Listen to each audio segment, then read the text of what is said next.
Everyone, now let's start with the last part of your company's act, that is your member or your transmission of shares or transfer of shares.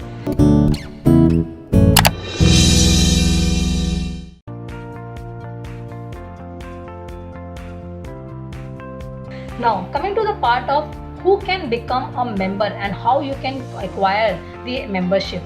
Now the membership of a company can be acquired through your subscription, that is when a particular company or a particular issuing house, so when they are issuing, at that time you can apply to your memorandum of association and you can apply for the same.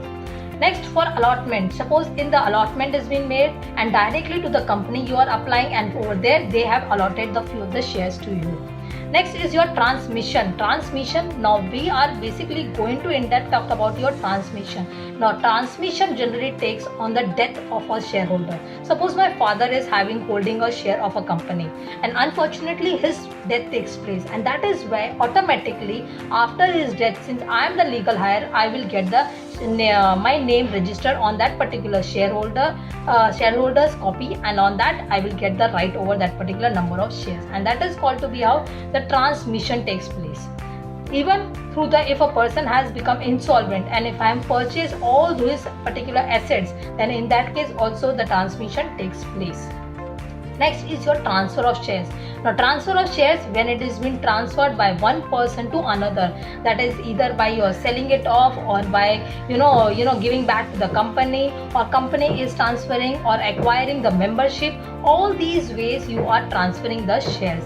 Next is your membership by acquiring and by the way of acquaintances or estoppel. That means to say, no doubt you were never been interested, but few of the ways you have estopped yourself, you have just proved yourself and you have presented yourself in such a manner that by default you have become the part of that particular company.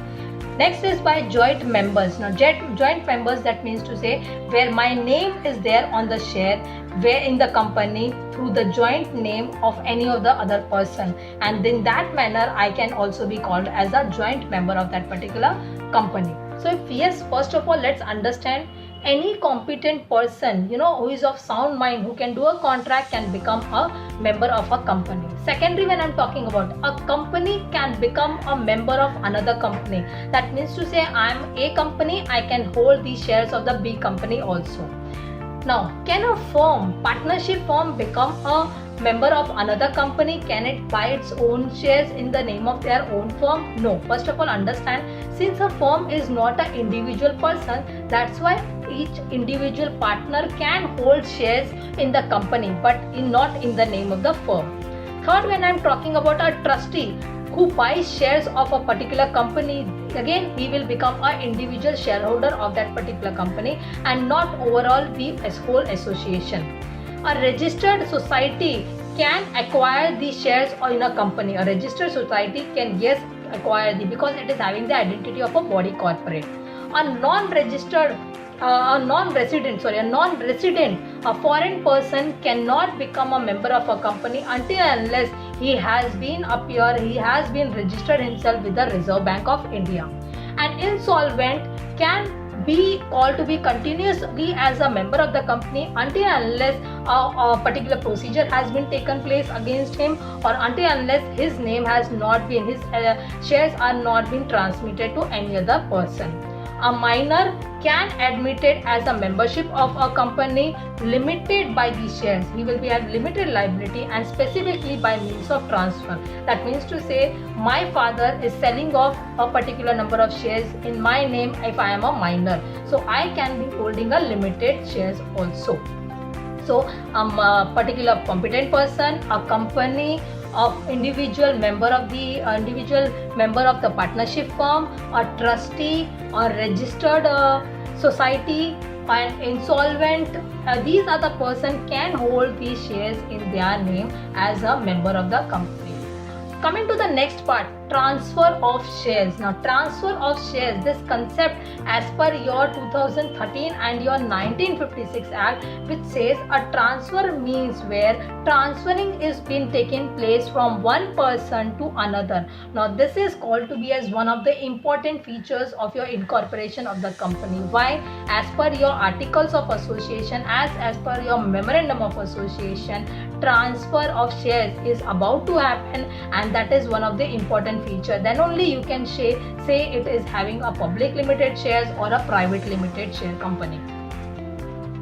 However, the transfer of your public limited shares can be taken place as and when required, but the transfer of your private company is been limited, it has been restricted.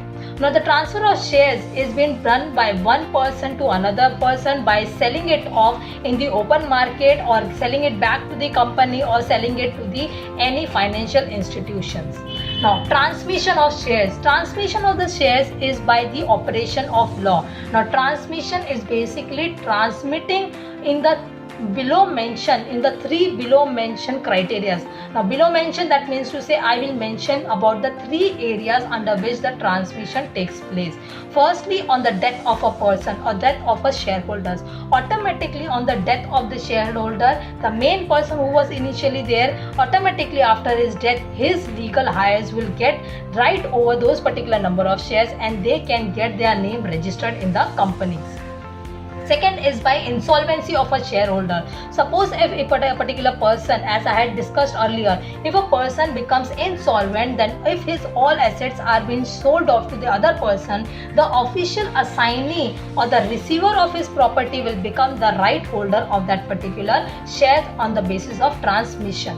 And third, if a company which is a shareholder goes into liquidation, then if a liquidating company, automatically will be passed on to the other acquiring company.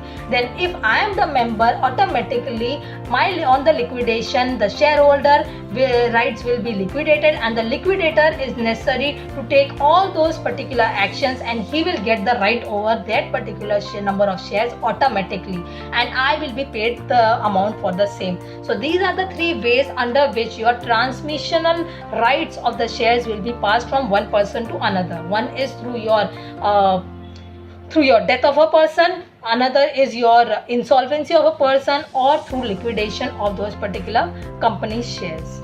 Now with this, we have finished up with the concept of your transfer, transmission, and at the same time we have finished up with the concept of your Companies Act 2013. Thank you.